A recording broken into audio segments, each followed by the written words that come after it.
This conference will now be recorded. Now, today we are going to discuss about the concept of data interpreter. After data interpreter, we'll proceed to the next module. Okay, we are still doing module 5 itself. So data interpretation is a process of making sense of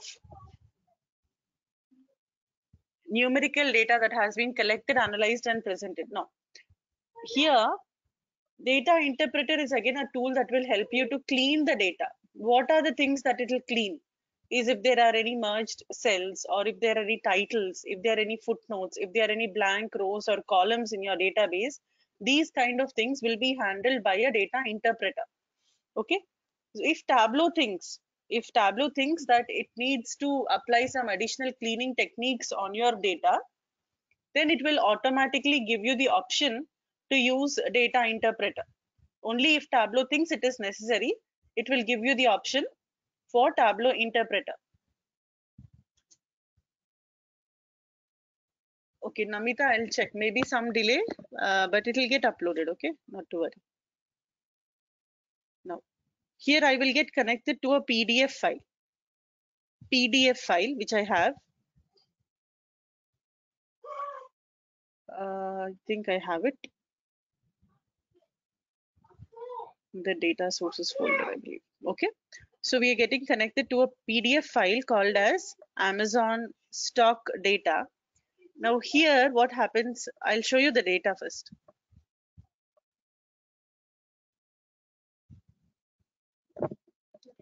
What we have here is this. Okay, the first page is just some general table. And when I go down to the second page, the actual data starts. The information we have in this PDF file is we have a header. Okay, this information is pulled from so and so, so another kind of a title. And the range of dates for which we have the information. This is the column header. So this is the names of the columns. Date is the name of the column which contains the date information. Open is the name of the column. High is the name of this column. Low is the name of this column. So these are the names of the columns, and the actual data is present over here inside the table, present in a PDF file. Okay. So to get connected to a PDF file, what do? In Tableau, we will select the option of PDF file. Then Tableau will prompt us to select the PDF file. Once you select the PDF file and hit open, there will be a page picker, because it's allowing us to pick up the page of our choice. We can either tell Tableau to get us all the data from all the pages in that PDF, or only from a single page in that PDF, or from a range of pages in that PDF. Let's say I want data starting from page number 2 and up to page number 4. All right, so you can mention the range of pages which contain the data that you need for your analysis.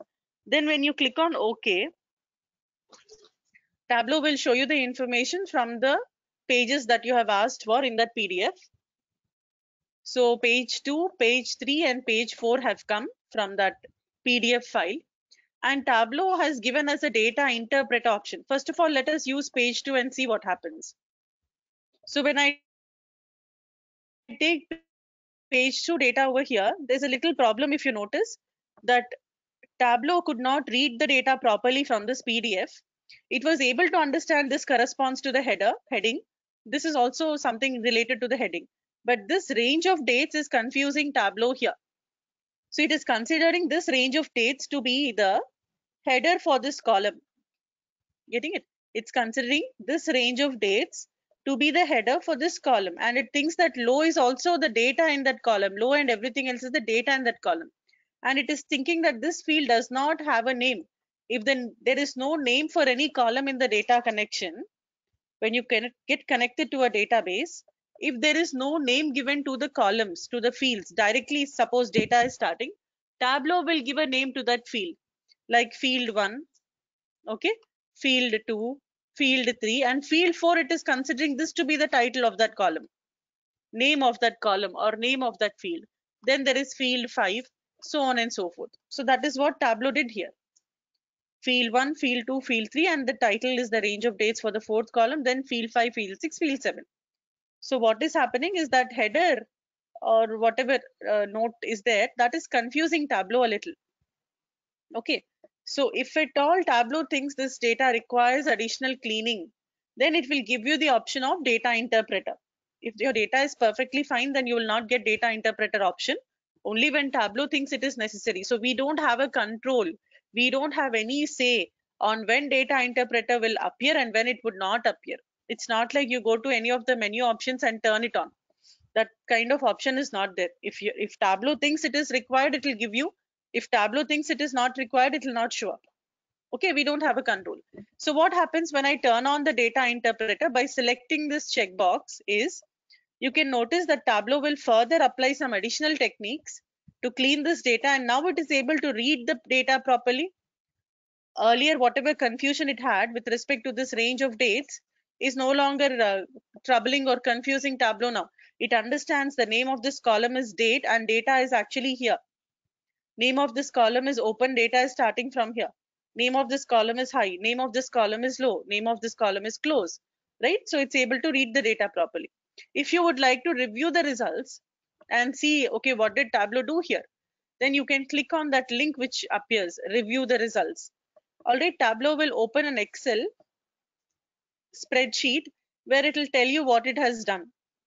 So the key for understanding data interpreter results is given to us. What is the key? Data interpreted as column headers will be marked with a pink shade. Data that is interpreted as actual values in your data sources with a light blue, and data derived from an Excel merged cell and separated, data ignored, data that has been excluded. So you get the key. And when you go here, you see this was ignored by Tableau. It has understood that this is the header. It has understood that this is the actual data in there. Okay, so that is the purpose of data interpreter, which shows up or comes up whenever Tableau thinks it is required to show it. We don't have a control.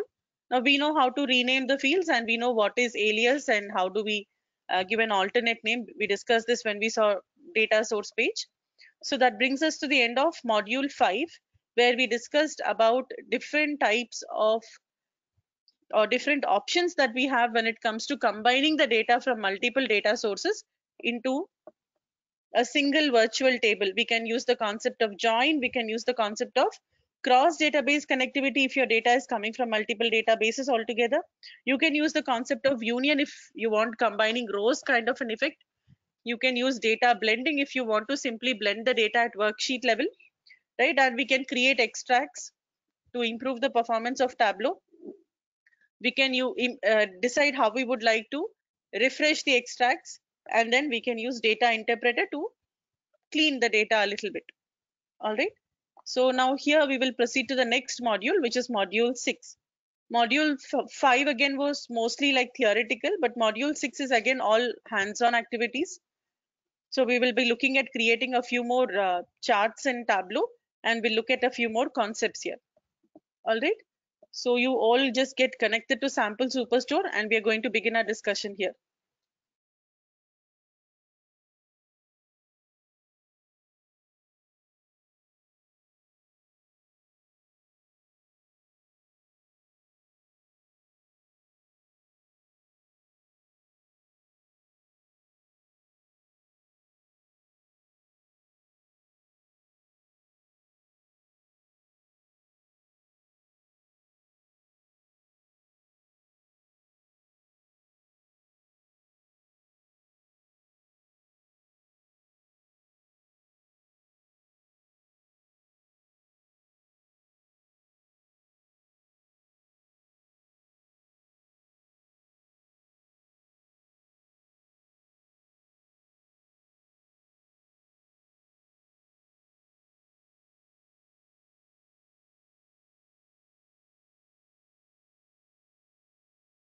Okay.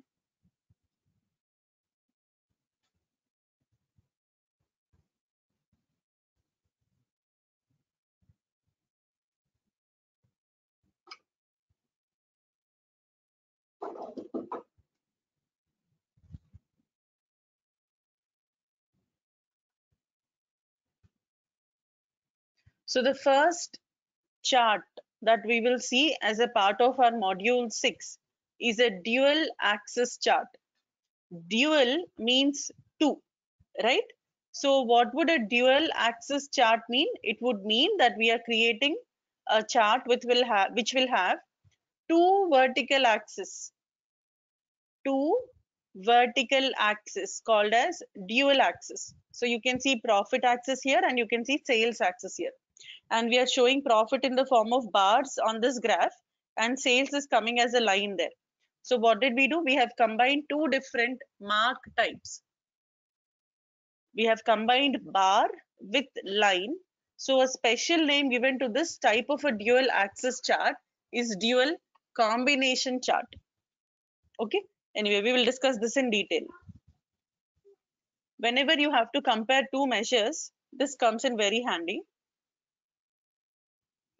Now, we are trying to learn about the concept of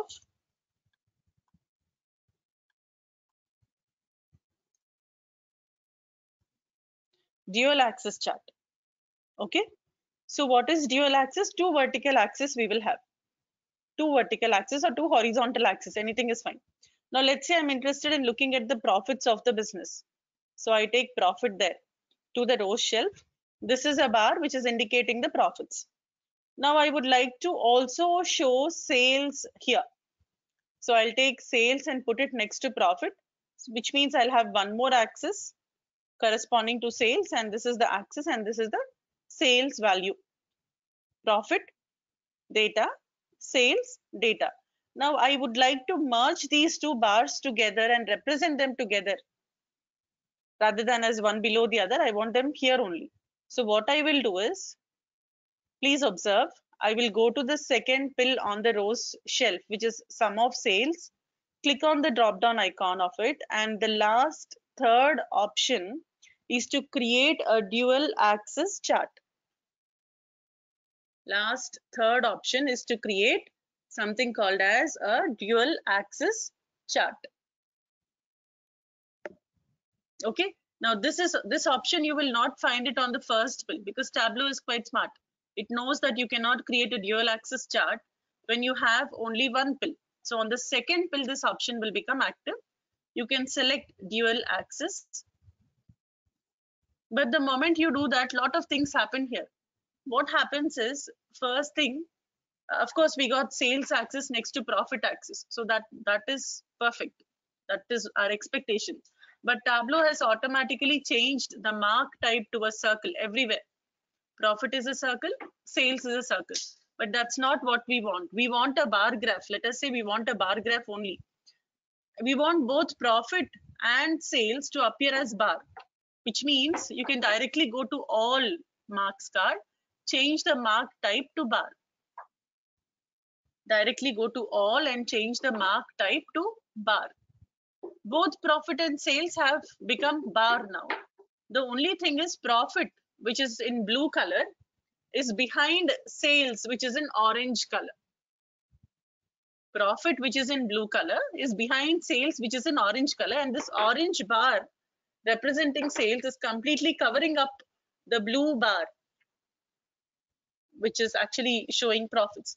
How do we make that blue colored bar appear or visible? How do we make it visible on the graph is, if we can somehow reduce the width of the orange colored bar, the blue colored bar behind it will become visible. All right, now how to do that?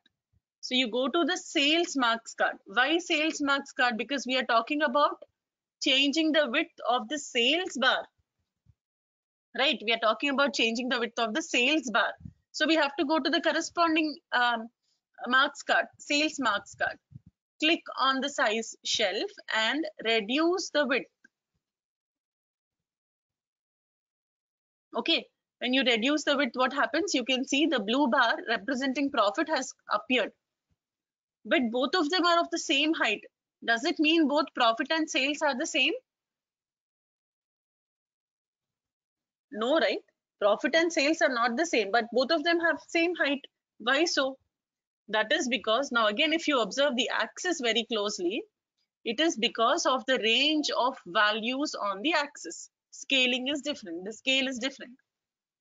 Okay. Widthing. For width, what you have to do is you go to sales marks card, click on the size shelf and pull the slider down. Okay.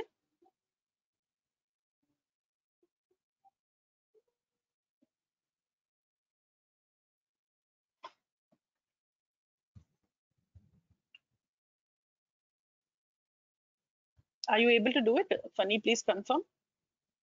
You go to sales, click on the size shelf. You should get a slider, which you have to bring down.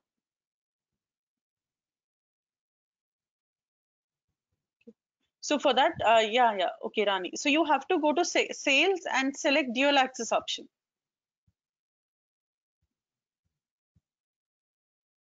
Okay. After that, you have to change the mark type to bar, because you will get circles. You have to change the mark type to bar. Later, you will go to sales and reduce the width by using the slider. Now we have to synchronize the axis. The range of values on the axis is not the same. The scale is not consistent. So what we do is we right click on the axis and select the option synchronize axis.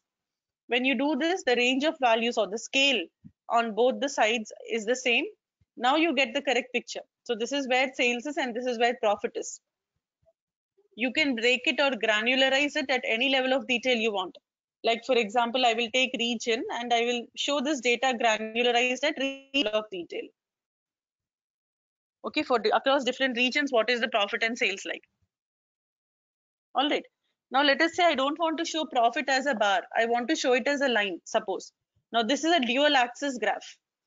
Now I'm talking about changing profit information to a line. How would you change profit alone to line?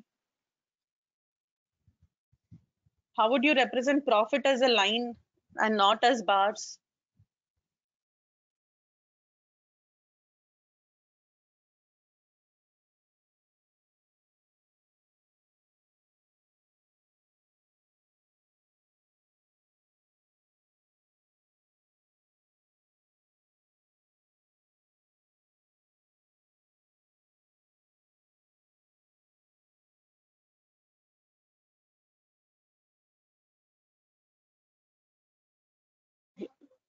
Right. So we will have to use the marks card. So we'll go to marks card. We are talking about changing the profit mark type to line. So you have to go to the profit marks card and change the mark type here to line. Now this line which is representing profits is behind the orange colored bar, which is bars which is representing sales information. Okay. So what do we do is you right click on the profit axis and select the option called as move marks to front. Then that line representing profit will come forward.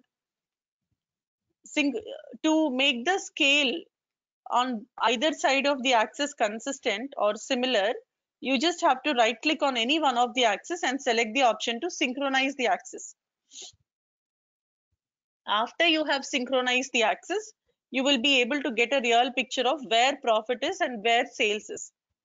Then you go to the profit fill or profit marks card and change the mark type to line. Further, bring the lines to the front.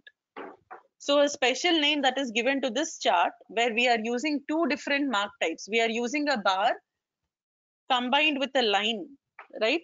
So this chart is called as dual combination chart simply because we have combined two different mark types. Simply because we have combined two different mark types, it is called as a dual combination chart. Now suppose I change sales also to a line. Suppose I change sales also to a line, then sales is coming as one line and profit is coming as another line here. Both of them are getting represented using line as the mark type. So special name given to this graph is dual lines. All of them are end of the day dual axis charts only. All of them are dual axis charts, but there are special names given. If you're using line as the mark type for both the measures, dual lines. If you're using a combination of two different mark types, then dual combination. Everything else is dual axis.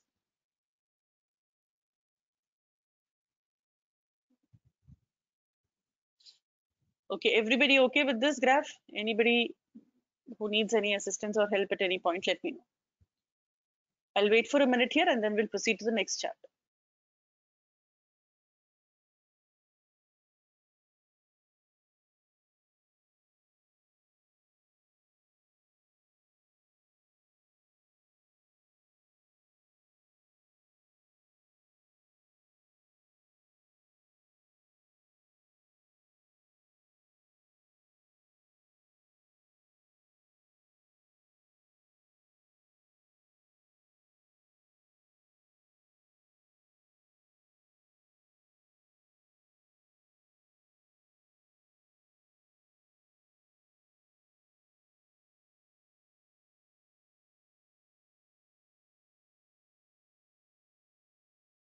How to bring the line to the front is you just right click on the profit axis and you should see an option called as move marks to front.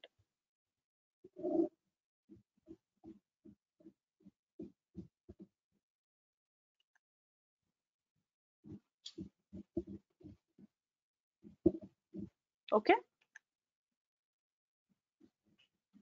All right. So this is dual axis.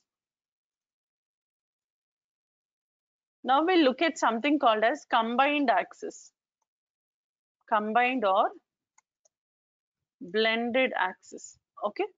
So on dual axis, what is happening is we can represent two meshes, one on either side of the chart, right? One axis on each axis on either side of the chart. What if you have to show more than that? What if you have to show multiple meshes, not two, but more than that, multiple? Then what we will do is, let's do the same example across different regions. I'm interested in looking at the profits, or maybe across different years, we will say. Across different years, let us look at the profits. So this is a line showing me the profits across different years. Now I want to show sales here. Okay, all of you please observe. Please observe, then you can do it. So I want to represent sales on this graph, which means I will drag sales.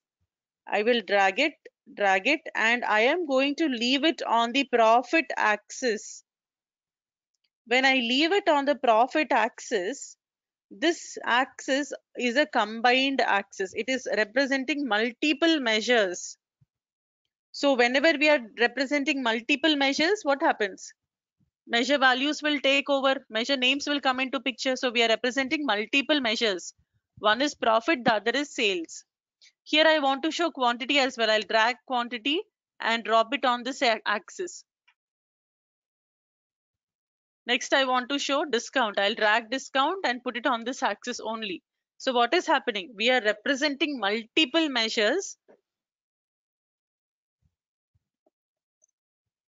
We are representing multiple measures on a single axis, and the lines corresponding to the measures are coming up. And of course, the color legend telling us what each line is representing is definitely going to be there. If the color legend does not show up for any reason, you go to analysis option on the menu, and there you turn on the color legend. This is a combined axis graph.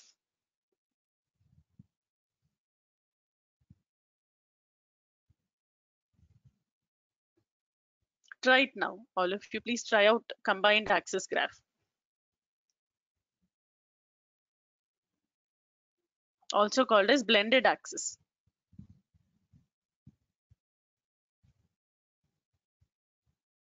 Proper scaling is not there for which one? For combined axis you're telling?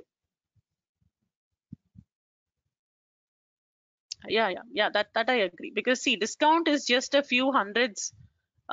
Okay, whereas sales is in thousands, hundreds of thousands. So obviously it would be a little problem. So we will not use it in scenarios where we have completely different range of values that we are dealing with. Usually when you're comparing actual versus target, that kind of scenario, you can use this.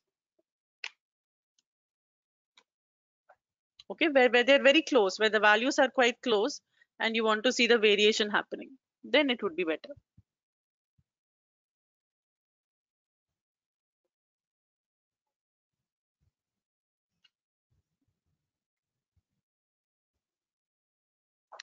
Similar scales, then you can go for it. Yes.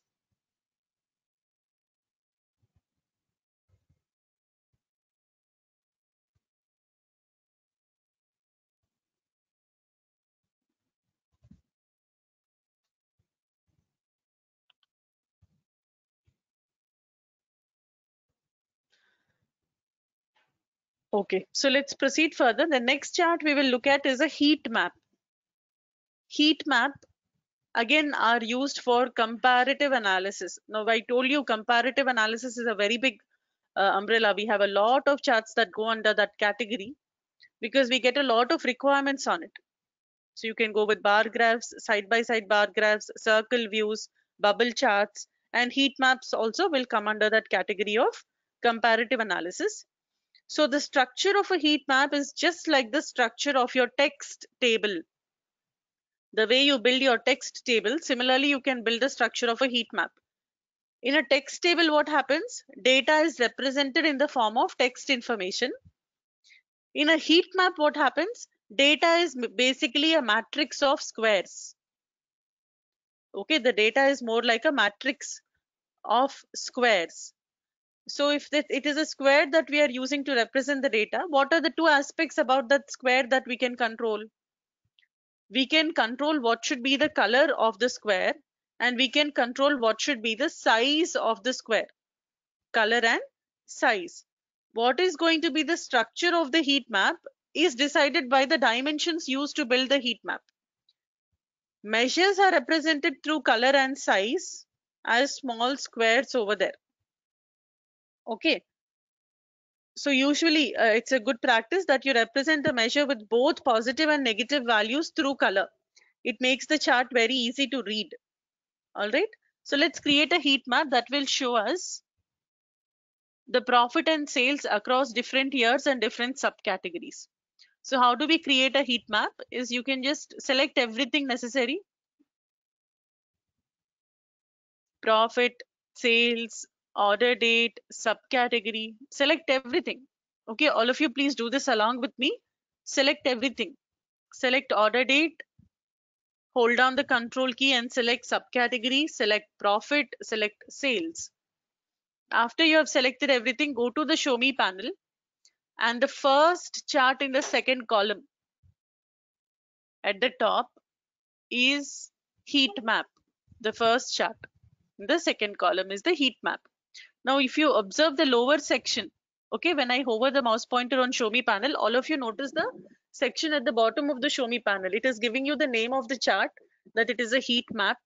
And it says that for heat maps, you can try one or more dimensions, one or two measures, one or more dimensions, one or two measures. There's a clear cut restriction that we cannot show more than two measures. Why not?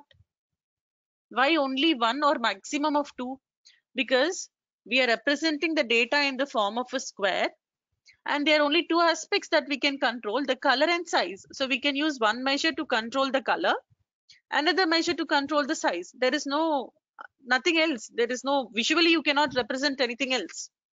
Visually you cannot represent anything else, right? So only two measures can be represented on a heat map. So we have met the criteria. We have taken only two measures, not more than that. So heat map is active. All you have to do to create your heat map is click on the heat map icon. Tableau will create. We cannot create 3D charts in Tableau. Okay, Tableau does not support 3D. So that is why there are only two aspects that you can control here. One is color, the other is size. Now here we have a lot of white space on the canvas. Why to squeeze up the chart over here, right? Let us make use of the entire space. How do we change the fit of the visualization?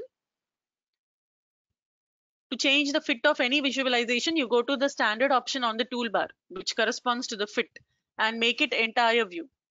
When you change the fit to entire view, you'll get this kind of a graph.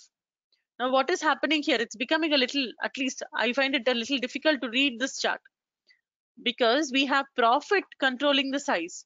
So wherever you see bigger sized squares, it is representing profits. Okay. Wherever you see smaller squares, it is representing loss. So bigger the square, better the profit, that kind of a thing.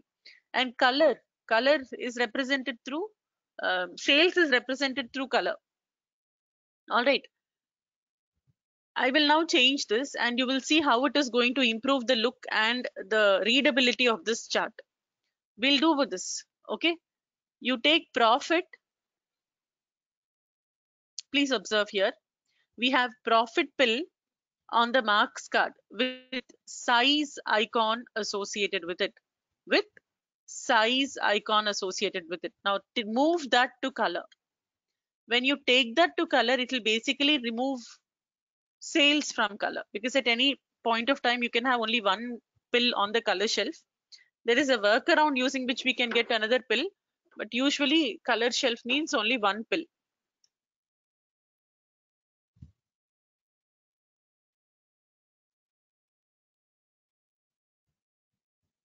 Okay, this is more like a highlight table without the text information. So this is also a heat map. This is one variant in a heat map where we represent only one measure through color.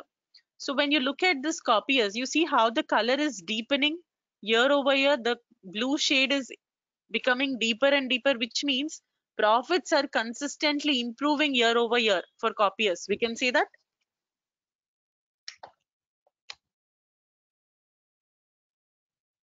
And observe tables consistently orange across all the years, and it's becoming very deep by the time we reach 2014. So year over year, it is giving you loss, and in the latest year, it is giving you a very bad loss. If you look at machines, it was actually doing all right. Only in 2014, it gave us a loss. If you look at bookcases, it has very bad loss in 2012. Then it tried to improve, but again, somehow it went back into loss in 2014. So you're getting right. How do we analyze the data?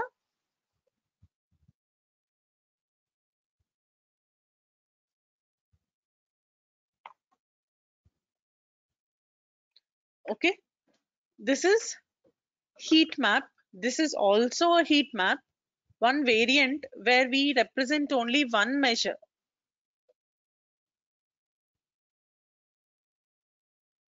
Tables loss in 2014 is lesser than in 2011, is it? No, no, no. I don't think so. What is the loss here? Minus 3,000, and the loss here is minus 8,000. So loss is quite high here, right? Very high loss, 8,000 loss. This is just 3,000 loss. Look at the color legend. See, it is centered around 0. Now the color that Tableau will give is such that it will center around 0.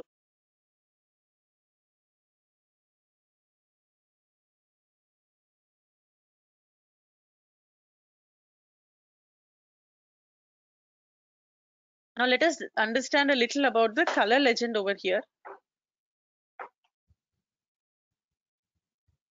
Standard to entire view. Yeah. Fitting the chart to the view, standard to entire view, right? So to fit the chart to the view, what you do, you go here on the toolbar and change standard to entire view. All right. Now when you look at the color legend, let's double click. Now let's say you want to change this, you can always change the color legend, right? Let's go with the red and green diverging color. So if I apply this, you will see the change happening on the background. All right. Now how the color legend will work by default is, if we are using a measure that is getting represented as color, then the color is also a continuous gradient.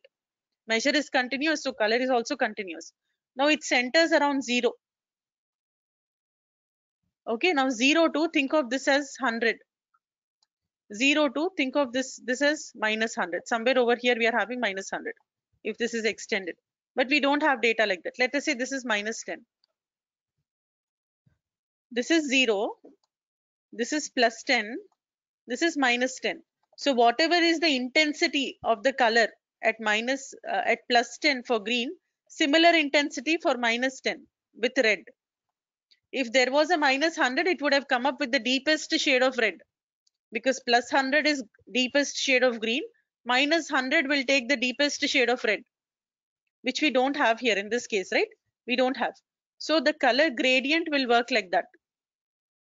Okay, but you can select an option called as use full color range.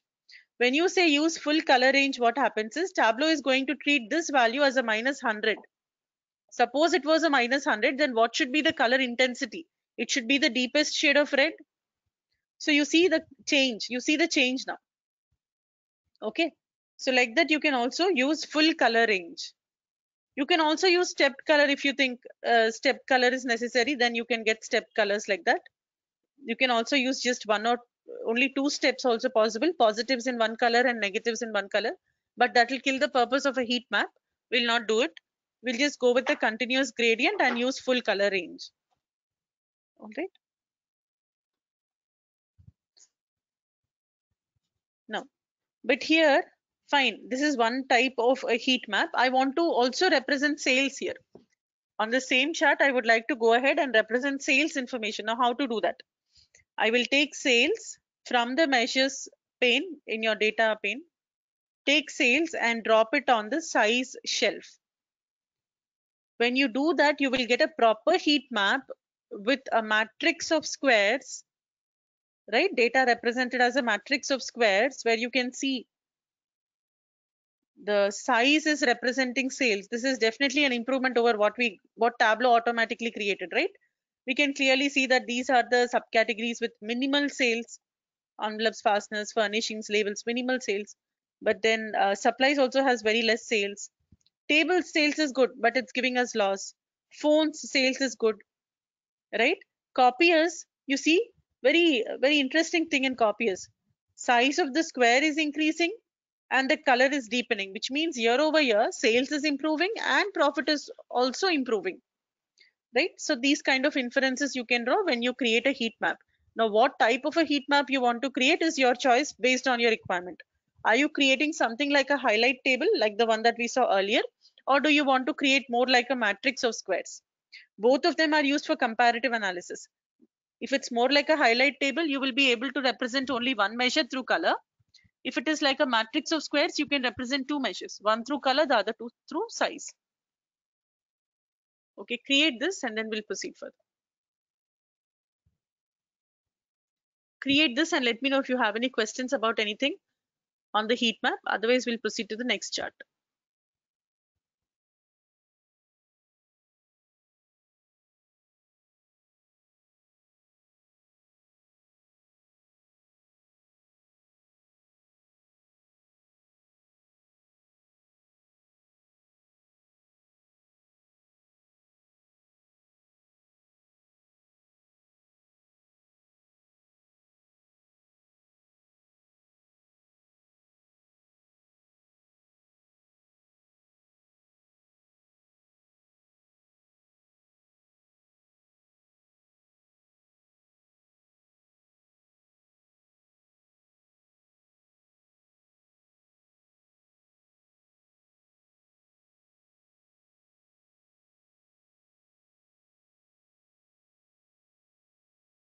Heat maps for comparative analysis only. Whenever you have to compare like this relative performance between the members, then you go for a heat map. Or mostly web heat maps, they have a place on the internet actually. There's something called as web heat maps, which look like this. Okay. Uh, Mostly you will find them on online websites where we shop for things. So when you log into a website and if you are trying to search for a product that you would like to purchase, so let's say you are searching for an iPhone. Okay, so you go and you click on that, or you're hovering your mouse pointer for a longer period of time here. Then what happens? Every web page on that shopping website has a heat map attached to it. Behind it, there's a heat map. If you are interested more in this section, the color intensity, the temperature of the heat map here will increase.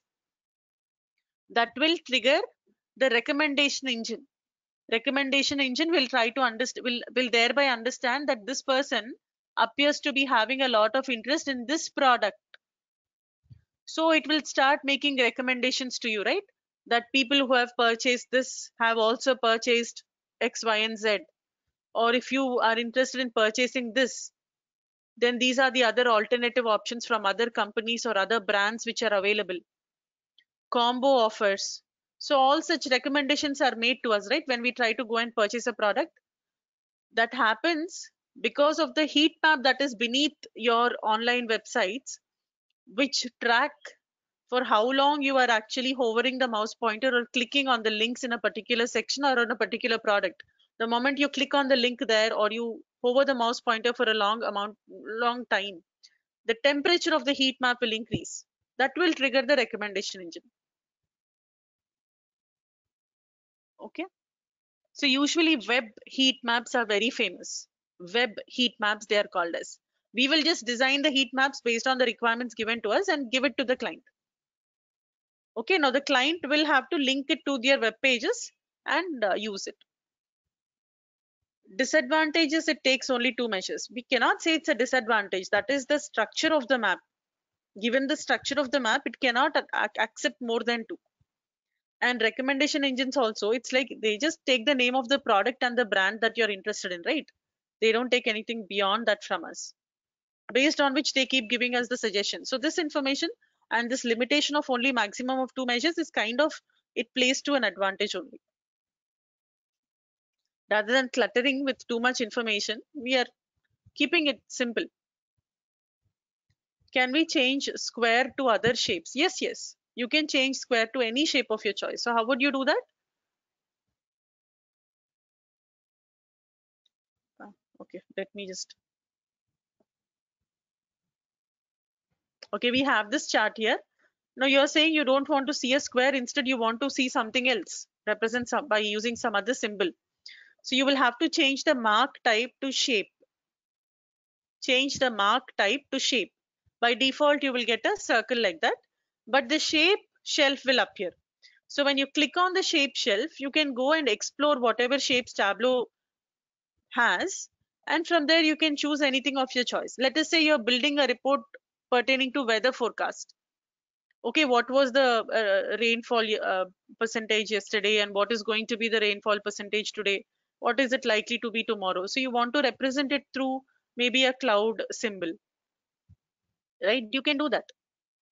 Or you're talking about something depending on your requirement. You're talking about sunshine, so weather, whatever you're trying to do, you can use any shape of your choice. Now let us say you're working on some requirement, but none of these help you. None of the shapes here. You're, let us say, talking about the green cover. The green cover on the planet, and particular country, India, let us say, you're plotting this data for different states, and where the green cover is good, we have a lot of plants and trees, and where it has become a more of a concrete forest. So you probably would want to put a tree symbol there, a tree, to represent green cover. Now trees are not available in Tableau. In the inbuilt shapes which are given by Tableau to us, trees are not available. Then what do we do is, if you want to use a shape of your own choice which is not present in Tableau's palette, okay, which is not present in Tableau's palette of shapes, then you will have to just fetch that shape from the internet. Okay, you just Google for it and you get some shape that you would like to use. Then when you go to your documents folder, there is, sorry, documents folder, there is my Tableau repository. Okay, inside my Tableau repository, there is something called as shapes. Inside shapes, you can see all the folders and the shapes which Tableau actually shows you. They are coming from here. So you can create a new folder for yourself, or in any of the existing folder, you can paste that image. It works best with .png, but other images also it will accept. So you paste that image here, preferably 40 by 40 pixel. So you put that here, and when you go back to Tableau, try it out. Okay, try it out. It will come. Go to shape shelf, more shapes, and you reload the shapes. When you reload the shapes, the newer shapes which you have introduced into the shapes folder in your Tableau repository, they will get reflected here, and you can use them to represent your data. Okay.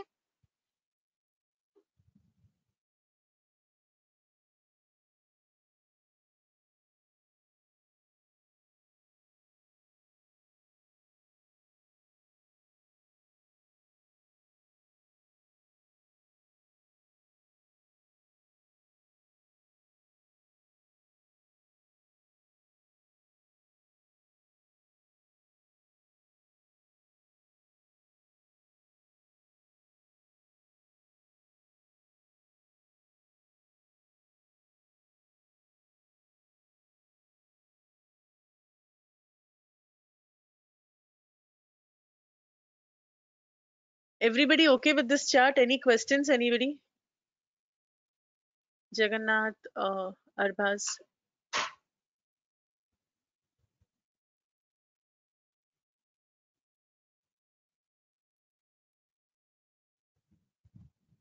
And you'll try the concept of getting a shape of your own and using it here.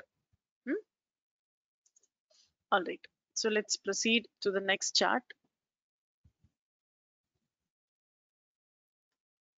which is a tree map.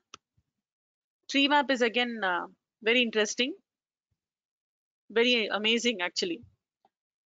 When you have to represent hundreds to thousands of data points on a single screen in that limited window space that we have, this chart comes in very handy, and especially when you have to show hierarchical data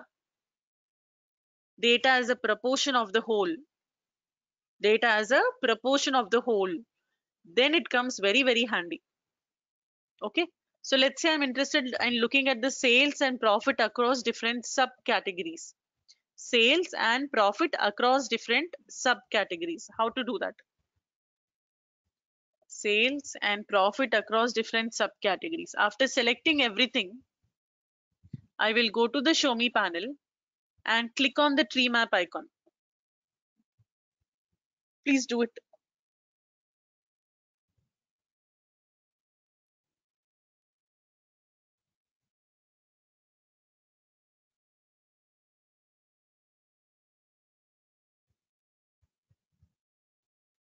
You will get the tree map, but there's a small problem. What is happening? 3 negative. There is one message coming on the bottom left corner of the tree map saying 3 negative.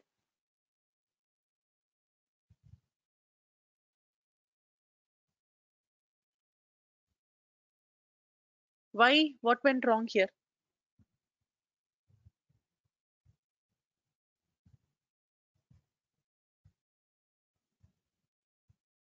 What do you think went wrong here?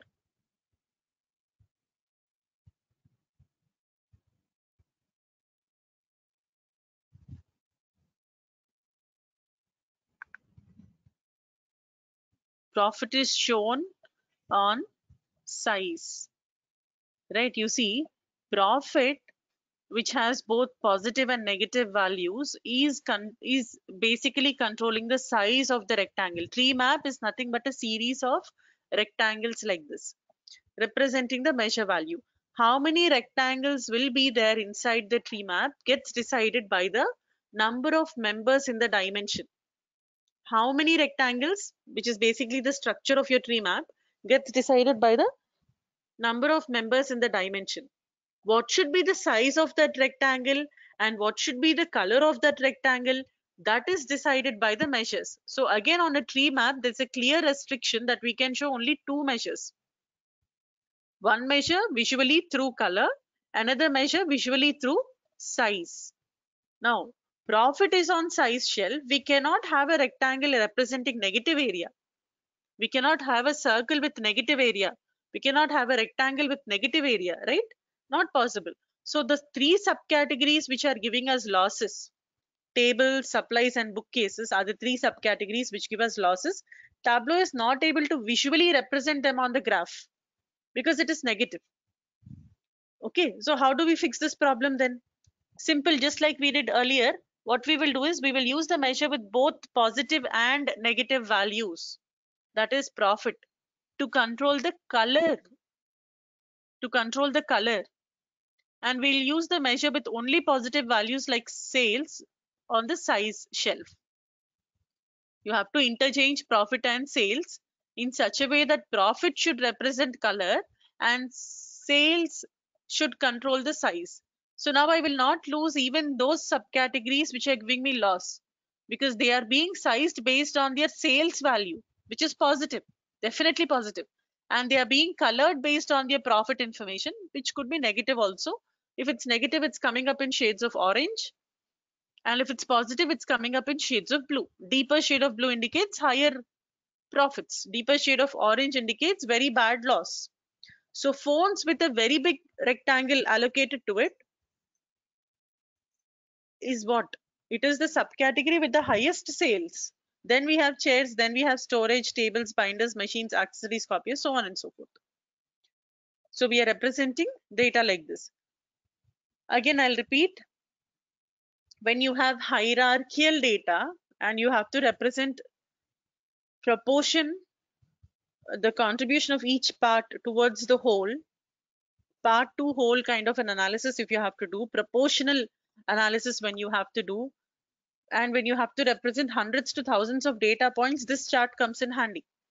It represents data as a series of rectangles. Number of rectangles is controlled by the number of members in the dimension. Color of the rectangle is controlled by the measure. Size of the rectangle is controlled by another measure. Okay. Now let us bring in that hierarchical data. So I will bring in country. You can take it to the label shelf. You bring it, if you take it to the detail shelf, it will granularize.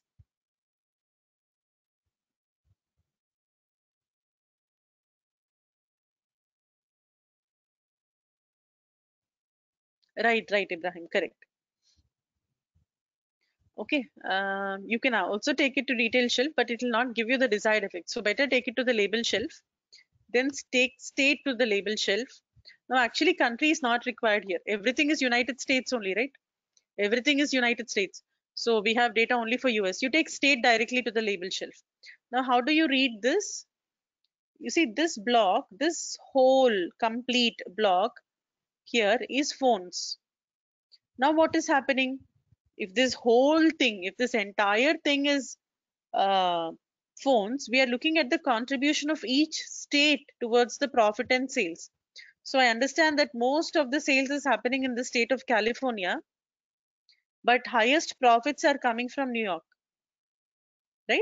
And there is this one state which is giving us loss. Here there's a state that is giving us loss. Getting it? So proportions we can see, kind of proportional analysis we can do. Proportions we can see. What is the contribution of each member of each state towards the overall performance of chairs? How are they contributing towards the performance of chairs? How are the states contributing towards the performance of storage? How are the states contributing towards the performance of tables? So on and so forth.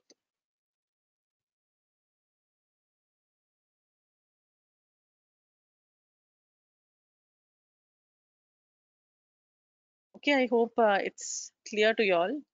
Now further you can granularize if you want. Like for example, you can also take city to the label shelf. Further it will get granularized. This block is California. Now the performance of each city in California we can see. Performance of each city within California we can see. Yeah, whatever be the chart, better to represent negative values through color. Okay, positive and negative through color, only positive through size.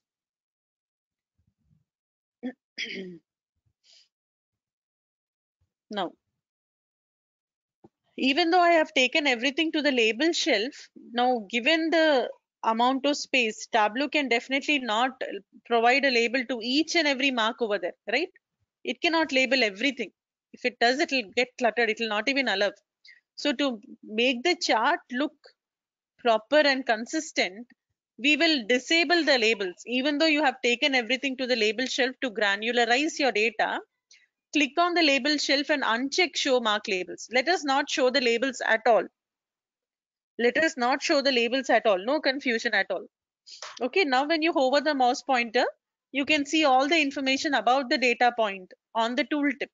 So state Texas, city Houston, subcategory chairs, it is giving you a loss, sales is so and so. So wherever you hover the mouse pointer, you get information about that mark on the tooltip. You can also link it to another chart. Okay, now let us say like this. Linking I will teach you when we get to dashboards, but I will just give you, I will show you one workbook where tree map is used very beautifully.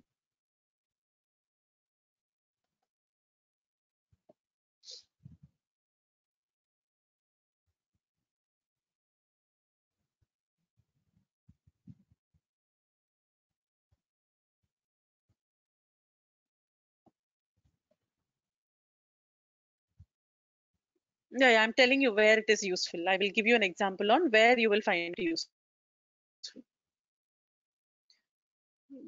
These tree maps are used quite extensively.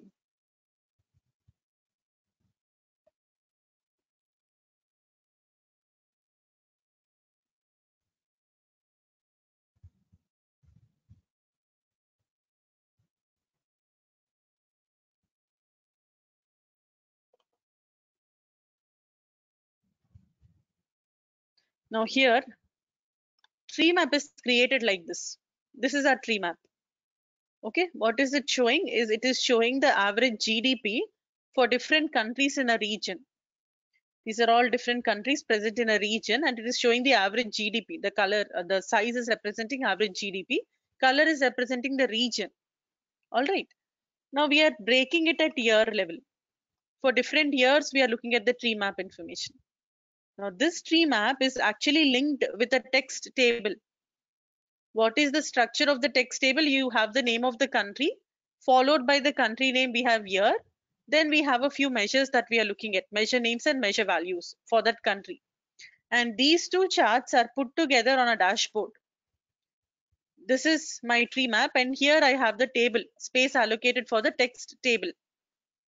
So how the linking is done is, when I click on any particular point here, when I click on any particular mark on the tree map, detailed information about that mark is coming up in the text table. So what I selected here corresponds to the country Finland, year 2004. What was the GDP in that year? GDP per capita and population of Finland. Getting it? So when you select any data point on the tree map, one thing is it allows you to select from thousands of data points. Okay, you can select from thousands of data points, and when you go and click on the data point, you get further information about that data point very neatly in another chart. That chart could be a text table, it could be a bar chart, it could be a bubble chart, it could be a heat map, it could be anything of your choice, highlight table, anything, pie chart, whatever you want, you can place it. Usually tree maps, when they are created, they don't just stand alone, they are linked with another chart which provides detailed information and clarity. Now is it clear how to use a tree map real time? Now how do we link it in such a way that when we select one data point, data pertaining to that data point comes up on the other graph? That we will discuss when we get to dashboards. How do we make them interactive? We will discuss when we get to dashboards, but I hope this gives you a little clarity on when to use a tree map.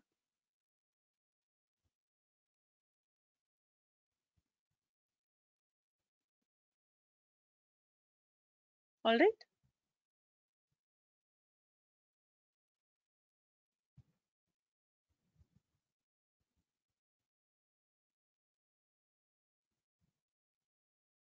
Right. So the next chart we will look at is a Gantt chart. Gantt charts are very good when you have to, they're basically project plan. Gantt chart is nothing but a project plan. Think of it like that, project plan. So let us say your organization has received a project. Your team has received a project. What is the first thing that your project manager will have to do? First activity that the project manager will have to perform is to create a plan, is to come up with a plan. What will the plan contain? It will contain information about different activities or different tasks that you will have to perform as a part of your project, and the timeline given for each of the activities, right? When is the activity supposed to start? When is that activity supposed to end? What is the duration given to that activity? So on and so forth. So when that information is represented visually in the form of a chart, that becomes your Gantt chart, project management plan. So I will give you an example first, then we will do it.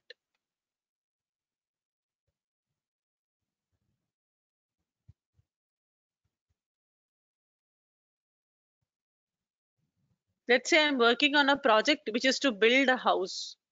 My project is to build a house. I know what all activities I'm supposed to perform in order to build the house. I know when the activities are supposed to start and what is the duration being given for each of the activity. I just have to represent this information in a visual format. So we have to create a Gantt chart. Gantt chart, remember, is the list of activities against a timeline.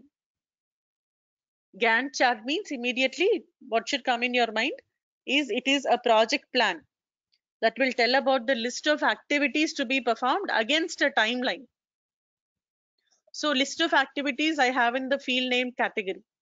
These are the activities that I'm supposed to perform in order to build the house against a timeline. Means when the event is supposed to start, when that activity is supposed to start, we need to indicate that information. So I will take start date to the columns shelf. But we know that dates are internally stored in a hierarchical fashion in Tableau. Dates are internally stored in a hierarchical fashion in Tableau. So dates are always rolled up at year level. However, to create a Gantt chart, rolling up the date at year level is not going to help. We need to show the exact date when the event is supposed to start. You need to know the exact date when the event is supposed to start. So we are interested in the date itself. Okay. So what we will do is go to the start date pill, click on the drop down icon, and I will change that to exact date. When I change this to exact date, you will be able to see that Tableau automatically gives you a Gantt bar. Whenever your date granularity is used as exact date, Tableau will automatically give you a Gantt bar, and it will position the Gantt bar there. So it has positioned the Gantt bar.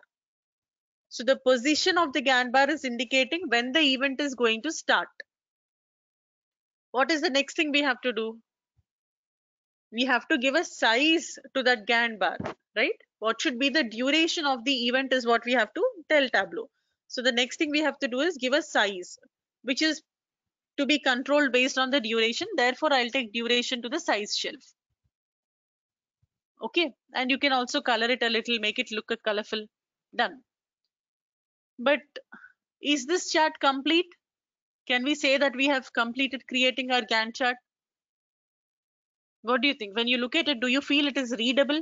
Do you think it is conveying the information that it's supposed to convey? Sorting is left out, correct? Right. This is not yet complete. If we leave it like this, we will only get confused. It's not like I will work on electric work and then do the flooring and then start laying down the foundation for the house, right? No, foundation should be laid down first. Then walls will come up. Then the roof has to work on the roof has to be done. Then doors and windows are being fixed. Then the plumbing work and electric work can go in parallel. Then comes painting and finally flooring. So the project will be successful only when we perform the activities in a logical sequence, right? So how do we do it? Logical sequence means based on what can be determined. So the activity having the least start date, having the minimum start date. Minimum start date means what? Activity that is supposed to start first should be at the top of the list. Followed by that, we should have the activity with the second minimum start date, then the third minimum start date, so on up to the last with the highest start date. Which means if an activity has the highest start date, what does it mean? It is supposed to begin at the end of the project, the last activity to be performed, right? So how do we sort it? Is we have to sort it by start date. Based on the minimum start date, we have to go. Okay, in increasing order. From the minimum start date, we go in increasing order. So we will have to sort the categories based on their start date. I'll go to category, say that I want to sort the data based on a field in increasing order. The field should be start date and the aggregation should be minimum. Done. You see, Gantt chart, very neatly it is the sequence of the events has come up. So we know that we have to work on foundation. After that is over, only we will start walls. After that is finished, we'll do roof. Then only we'll do doors and windows. Electric and plumbing can be done together. They are running in parallel. Then we have painting and flooring. So that is what a Gantt chart is supposed to represent. Okay. Now in your data sources folder, do you see this? Do you have this data source? Build a house with y'all? Yeah, then maybe you can replicate this. Replicate this with the same data source. So here, how did I sort? I will put it up again. You can check and replicate this.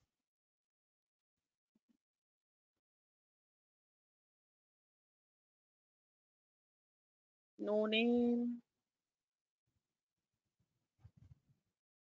I didn't get you, Ganesh.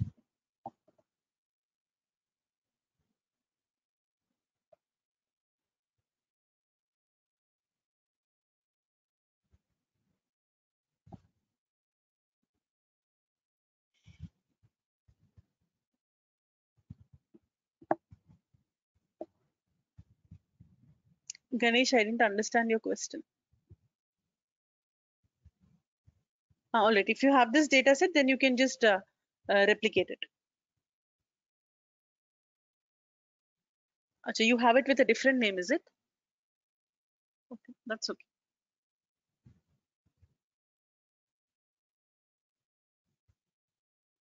As long as the data is same, you can go for it. As long as you have data like this, you can go for it.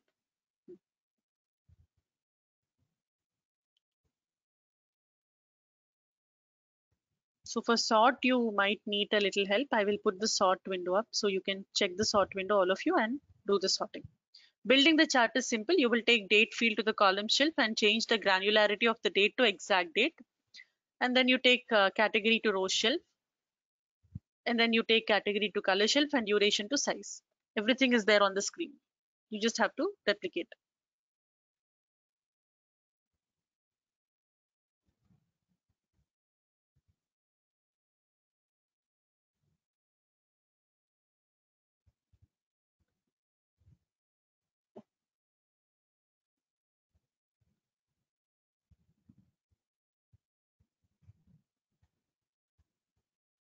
Okay. So reference line, reference bands, reference distribution, and then bullet chart is what we have to do. Do this, take a minute, do this, and then we'll proceed to the next concept. So today we will not take a break because we will wind up the session a little early. I have another commitment. So what I'll do is, I hope it's okay with y'all. We will do just one more concept and we will wind up the session. Okay, just one more concept we'll do and finish it off.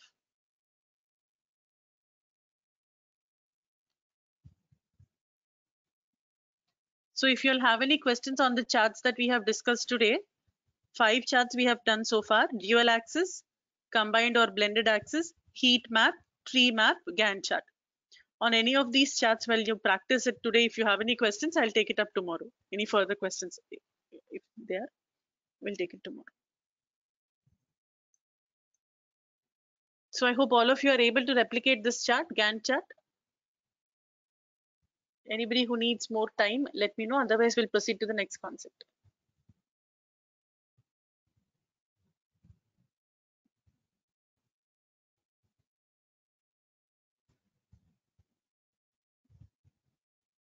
Okay, I'll wait. Yeah, just give me a confirmation once it's done.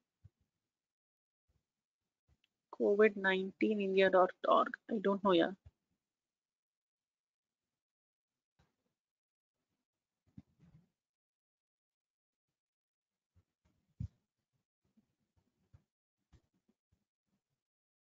Nice, neatly they have represented. So these type of lines are called as spark lines. Small intervals, multiple intervals, small multiples. They are called as spark lines, small multiples.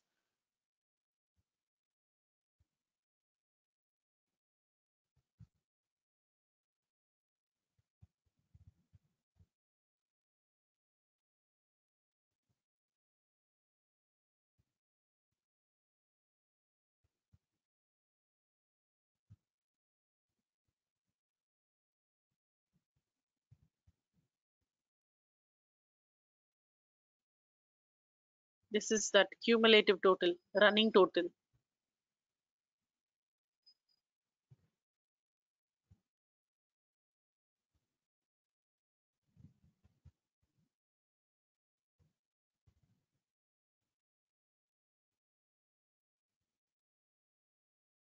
I'm not able to figure out whether it is from Tableau that they have created or using Power BI they have created. No clue.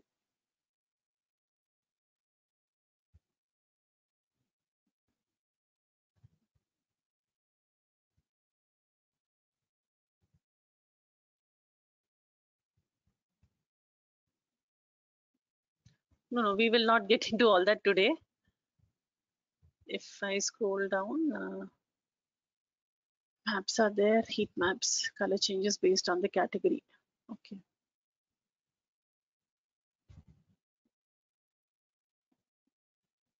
Oh, you're saying when I select something, then the color changes representing that information. Right, right. So we can do such things in Tableau. Depending on what you select, you can have the target get updated accordingly. We can do such things in Tableau. I don't know whether this is created using Tableau, but we can do such things in Tableau.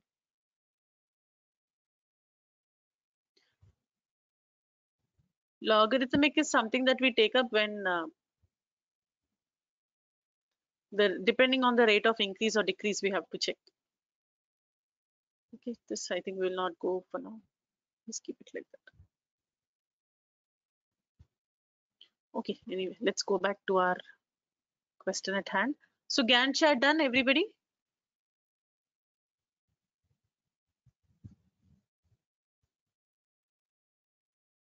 We'll do that. When we get to geographical maps, you will learn how to create such things, maps. That would be after advanced analytics in Tableau. So bullet graph, I'm going to keep it on hold for now. To understand bullet graph, first of all, we need to understand reference lines, reference band, and reference distribution concept. Then bullet graphs will make sense. Okay, so we will learn reference lines today and we'll wind up our discussion. So reference line is basically a line that acts as a point of reference. Reference line is simply a line that acts as a point of reference. When you decide that you want to show a reference line, the first thing that you have to tell Tableau is what should be the scope of the line. What should be the scope of the line? We can have a reference line that would be table scoped. Table scope means it takes the entire data in that chart and accordingly the line comes up. Pane scoped. What is a pane? The left side dimension determines the pane, right? So in this graph that you're looking at, 2013 is a pane with different regions in it. 2014 is a pane with different regions in it. So you can have a pane scoped line. When you go per pane, then it will just take the data in that pane and then put a reference line based on how we want to show the reference line, representing what information. Then we can have a cell scoped line. Cell scoped means at column level you can see here each value. So first thing is you tell what is supposed to be the scope of the reference line. After you tell what is supposed to be the scope, you get to choose the aggregating option. Then you get to choose how do you want to label the reference line, with what information would you like to label it. Then you get to actually, finally put the line on the chart. So let us create a chart showing us the data for different categories and break it down at subcategory level. Let's say I'm looking at the sales information. All right, I have a chart that is showing me the data for different categories broken down at subcategory level, showing the sales information. Okay. Now, here I would like to put a reference line. Reference line is something that we always put with respect to continuous axis, numerical axis. You cannot have a reference line on the labels. When you do not have continuous data, you cannot have a reference line. So reference line is something we put with respect to continuous axis. So I'll go here, right click and choose to add reference line. Okay. Now when I choose to add a reference line, you'll get this kind of a window where you first of all get to decide what should be the scope of the line. Now, whether you're trying to add a line or a band or a reference distribution or transform your chart into a box plot, you have to do it from here. We are putting a line. So the first box for line should be selected. Next is what should be the scope of the line. I'll make it entire table. Next is what would you like the line to represent? What is the line supposed to represent? Which value? I will say maximum, that is the aggregation. And how do you want to label the line? Right now we are labeling it with the computation itself. So you see the line, it is representing the maximum value from the entire chart, which is for phones. So you have a line going through phones. Suppose I change this to per pane, what will happen? It will show me the maximum per pane, and the reference line will indicate the maximum per pane. Maximum per pane. Alright, suppose I change this to minimum. I will get minimum per pane. How do you want to label? You can choose. Either don't put any label by saying none, or you can label it with the value that it is representing. You can label it with the computation telling that this is representing so and so data, or you can customize the label. When you choose to customize the label, you get to choose exactly what you want it to show. Okay, I want it to show the computation. I'll put an equal to sign, and then I also want it to show the value. You can also customize the label to make it more readable. Minimum means it will show the minimum, maximum means it will show the maximum, average means it will compute the average. So average of these four values is so and so. Average of these values is so and so. Average of these four values is so and so. You can also have a line representing the median of the data. Median is the middle value in your data. Now we'll discuss further about median a little later, but for now just think of it, just understand that median is the middle value in your data. I can also have a line representing the summation. So summation of all the sales for furniture is this. Summation of the sales of office supplies is this. Summation of the sales values of technology. These four subcategories is this. Total also will give you the same result. Total will go with how you have aggregated your data. You're looking at sum of sales, so total is also giving you the summation only. Okay, you can also have a constant line. Let us say the business has given me that the target is supposed to be 200,000. I can have a reference line going through that, and I will label it with the value. Getting it? Let us say the goal that is given, the sales target or goal that is given is 200,000. So at 200,000, we have a line going through it. All right. So you get to decide how you want to put a reference line. Table scoped, pane scoped, cell scoped, based on what aggregation, based on what value, how you want to label it. All right. Is the concept of reference line clear? Let us say I want to put a line indicating the maximum per pane, and I will label it with the computation. So my reference line is ready.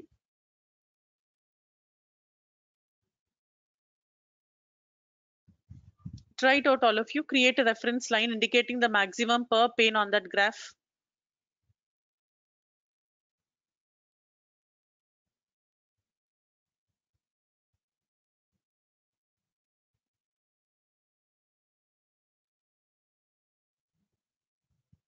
Right click on the axis and you will see the option to add reference line. So you right click on the axis and you'll see the option to add reference line. When you select that, you will get the window from where you can add a reference line. So if you're trying to add a line, you have to select the first box, line, then choose the scope, then choose the aggregation, then choose how you want to label it. We're doing it based on sum of sales value.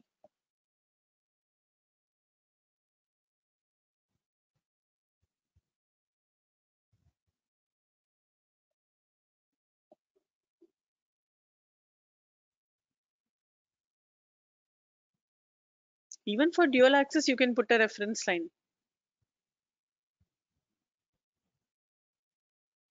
As long as it is a continuous axis, you will see the option to add a reference line, numerical axis.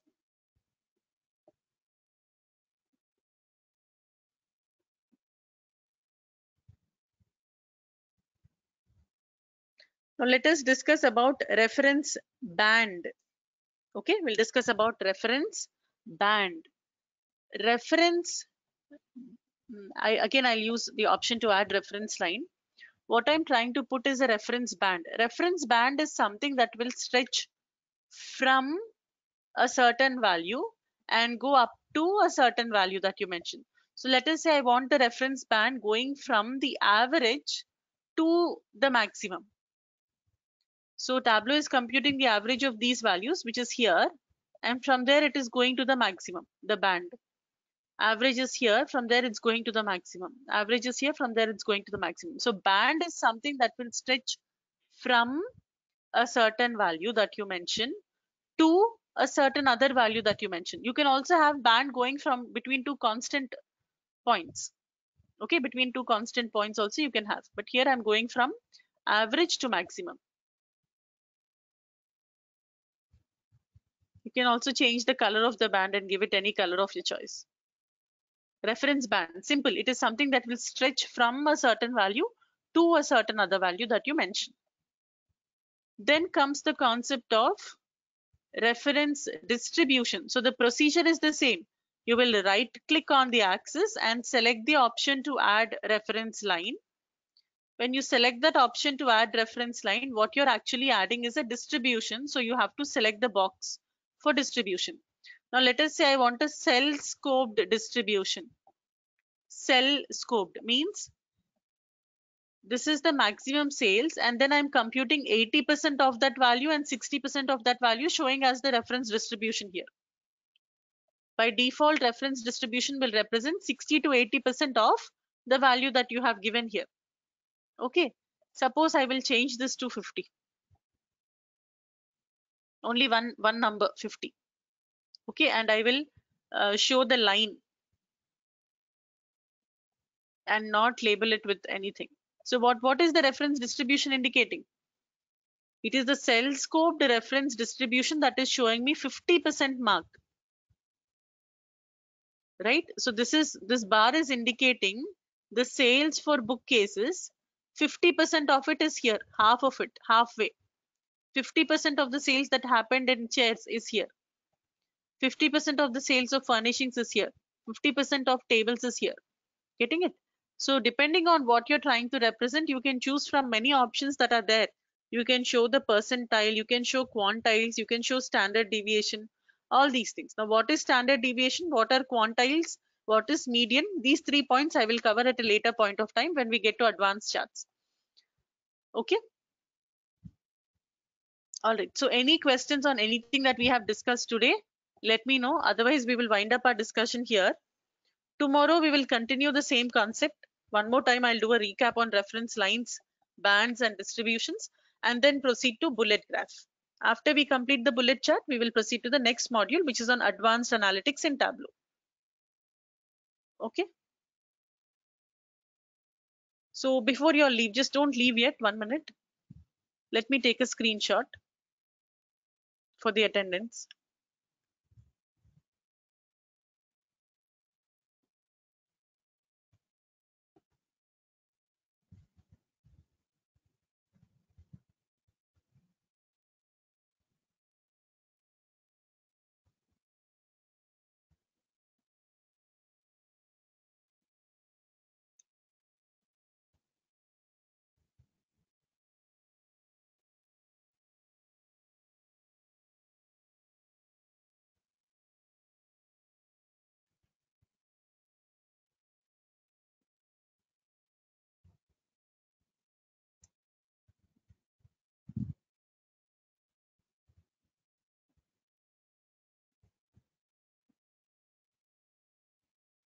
Yeah, now if you want, you can leave. I have taken the screenshots. I'll pass it on to the team and ask them to update the attendance.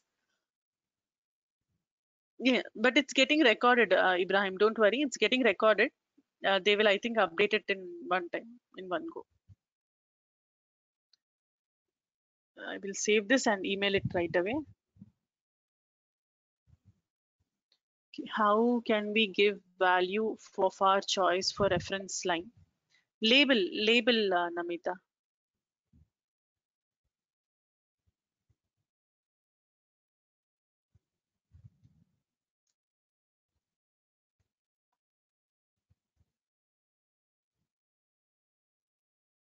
Yeah, you may leave now. Yeah. Ibrahim will do it tomorrow or day after tomorrow. Okay.